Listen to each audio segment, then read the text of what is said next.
So, let's take a look. So, the FlashSpeed 1000. Now, we can argue about what the name stands for. Maybe the manufacturer can tell me. I'd be interested in that. Either 828 watt-hour capacity or 1000 watts of continuous AC power. You can choose that now. I'm guessing 1000 watts of continuous AC power. By the way, you can also see up here that we can pull 1000 watts out of the AC socket. We can charge 300 watts of solar power, 200 watts of DC power. We have a LivePo4 battery for permanent capacity. We can expand the thing with an additional FlashSpeed 1500 battery.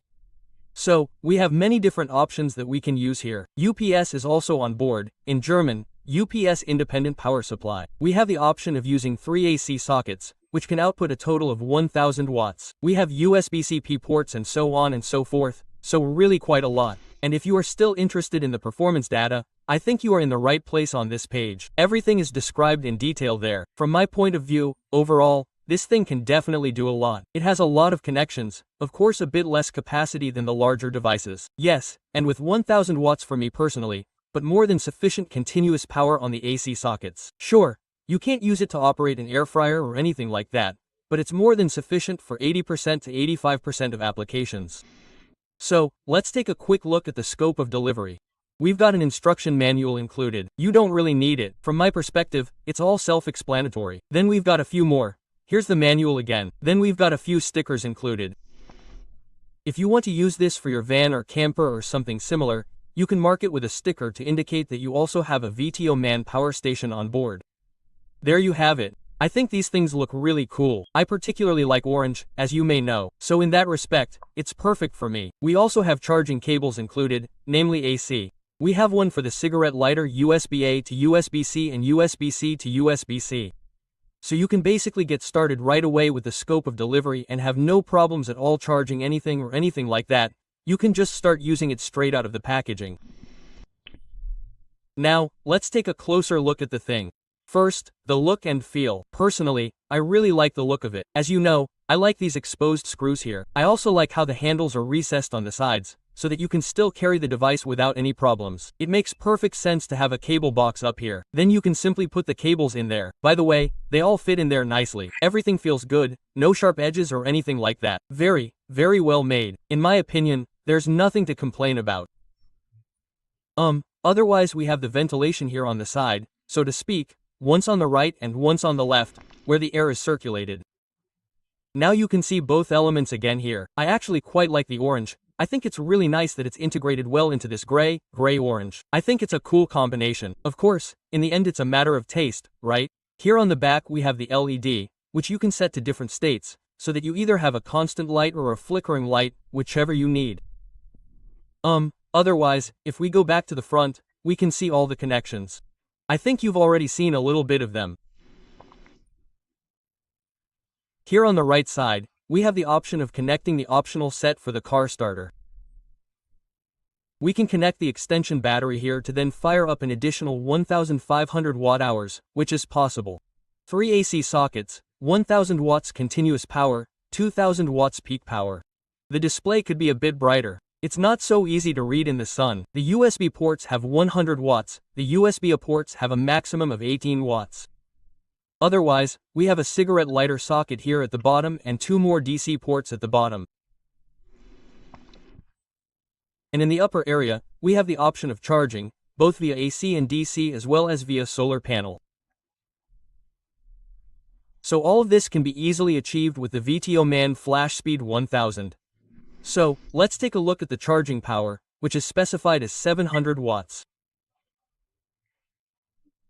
This ensures that you can charge this device here in exactly 70 minutes, a little bit more, a little bit less. And let's take a look at the display here and you can see that 700 watts are currently being pumped in. So that's fine. And here you can also see again that the display is actually a little bit difficult to read in the sun. When there's a shadow, it's easy to read. In the sun, it could be a little brighter, I have to say. Okay, then of course we also have a look at the continuous power. As always, I have connected my fan heater here, which draws 1000 watts on level 1, and 2 watts on level 1.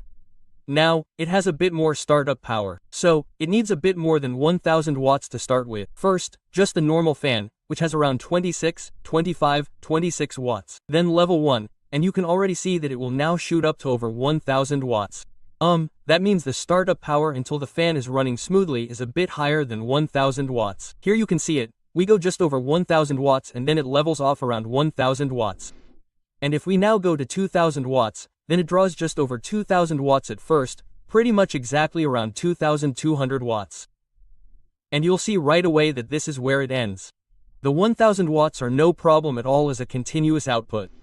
And here, you can't hear it in the background, but the fan is now practically switched off. It's still heating at level 1, but it's actually off.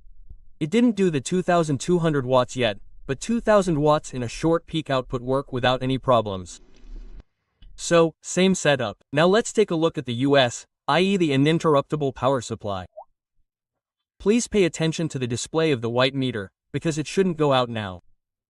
This means that the fan runs continuously and the power supply switches over immediately. The specified time is less than 20 milliseconds. That should be sufficient for most applications. Now we're going to unplug the power here. Please pay attention to the display. So, as you can see, it didn't go out, it went up briefly once, and is now settling down again. So that should be sufficient for most applications. Simply connect the FlashSpeed 1000 and you'll be able to access your power storage in the event of a power outage or similar. So, that concludes our short video on the Vtoman FlashSpeed 1000. It's a compact power station with just under 1000 watt-hours. It has USB-C ports with 100 watts, USB-A with up to 18 watts, 1000 watts on the AC sockets via the car starter, so to speak, and the expansion can also use additional optional accessories to further expand the device. In my opinion, the charging capacity of 700 watts is more than sufficient, 70 minutes. I think that's the right time to do it. You have a whole range of connection options, which I consider a big advantage. The workmanship of the device makes a very, very good impression. The cable compartment at the top is such a small solution that simply makes sense. The handles on the sides are well made and don't protrude too much. The fans do start up at high performance, i.e. when it really comes down to maximum performance, but then they return to normal mode relatively quickly. In my opinion, that's definitely a good fit. On the back, there's also the LED I mentioned earlier. I think the overall package is definitely something for those of you who A. can get by with 1000 watts and B.